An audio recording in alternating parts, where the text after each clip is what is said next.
আসসালামু আলাইকুম ওরহমতুল্লাহি ওবারাকাতু। সুপ্রিয় দর্শক মণ্ডলী, আজ আমরা শুনব হজরত সুলাইমান আলাইহিস সালাতু ওয়াস সালামের সেই অবিশ্বাস্য ঘটনা।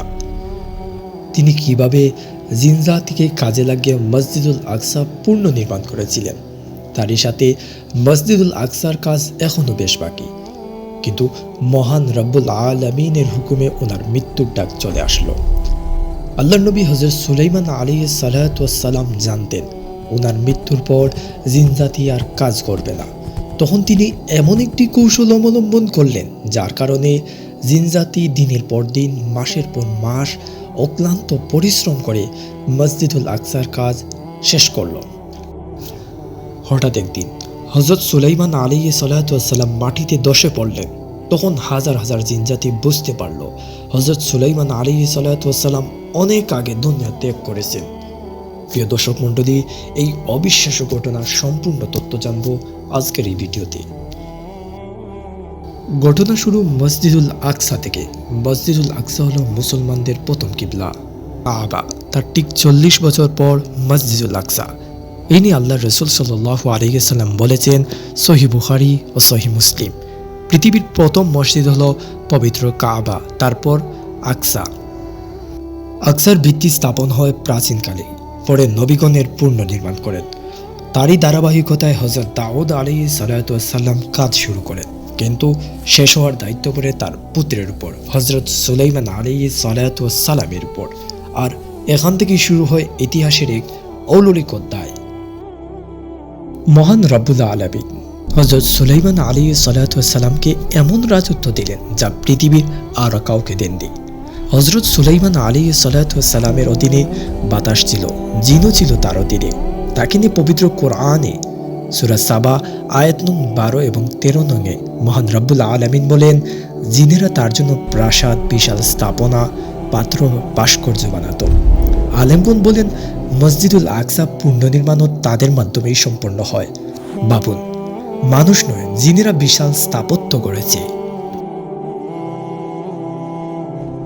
কিন্তু মহান রব্বুল আলামিনের পরিকল্পনা অনুযায়ী এমন কিছু করতে যাচ্ছে যা জিনদের অহংকার ভেঙে চূর্ণ করবে।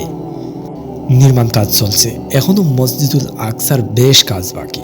হঠাৎ হযরত সুলাইমান আলাইহিস সালাতু ওয়াস সালামের মৃত্যুর ডাক চলে আসলো। কেননা মৃত্যু কারোর জন্য থেমে থাকেন, সঠিক সময়ে সবার সামনে হাজির হবেই। কিন্তু তিনি আশঙ্কা করলেন তিনি মারা গেলে জিনেরা কাজ বন্ধ করে দিবে। তাই তিনি মহান রব্বুল আলামিনের হুকুমে কৌশল করে লাঠি বর দিয়ে মসজিদের সামনে দাঁড়িয়ে গেলেন, যাতে জিনেরা বুঝতে পারে সুলাইমান আলাইহিস সালাতু ওয়াস সালাম তাদের কাজ তদারকি করছেন। জিনেরা কিছুই বুঝতে পারল না। এইভাবে দিনের পর দিন, মাসের পর মাস কাটতে লাগলো। জিনেরা কাজ করেই যাচ্ছে, এক মৃত নবীর সামনে দাঁড়িয়ে। অবশেষে মসজিদুল আকসার কাজ প্রায় শেষ হলো, কিন্তু জিনেরা এখনো বুঝল না হযরত সুলাইমান আলাইহিস সালাম যে পৃথিবীতে আর নেই। কেননা তারা তো আর গায়েব জানে না।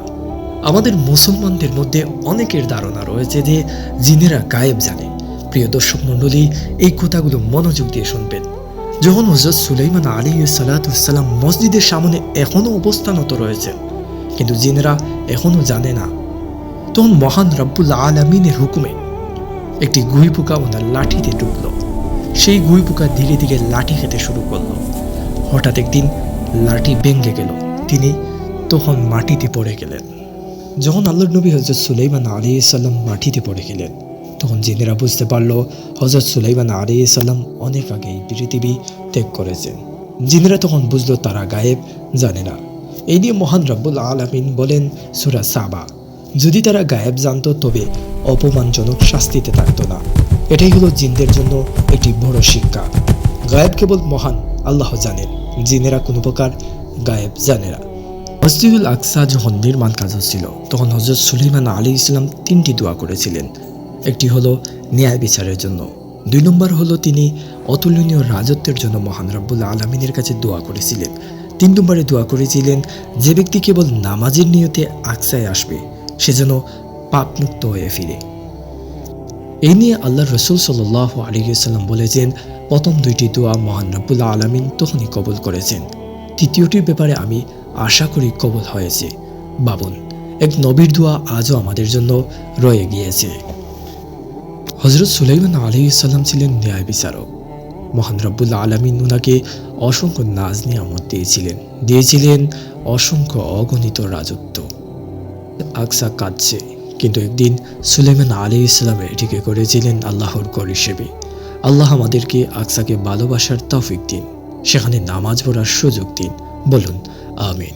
প্রিয় বন্ধুরা, আজকের এই ভিডিও থেকে আমরা শিক্ষা নিলাম, জিনেরা কখনো গায়েব জানে না, তাই এইসব অন্ধবিশ্বাস থেকে নিজেকে বিরত রাখবেন। পূর্ণ ভিডিও দেখার জন্য অসংখ্য ধন্যবাদ। ভিডিও ভালো লাগলে লাইক দিন, শেয়ার করুন। আরও এমন ইতিহাস জানতে আমাদের সাথেই থাকুন। ধন্যবাদ।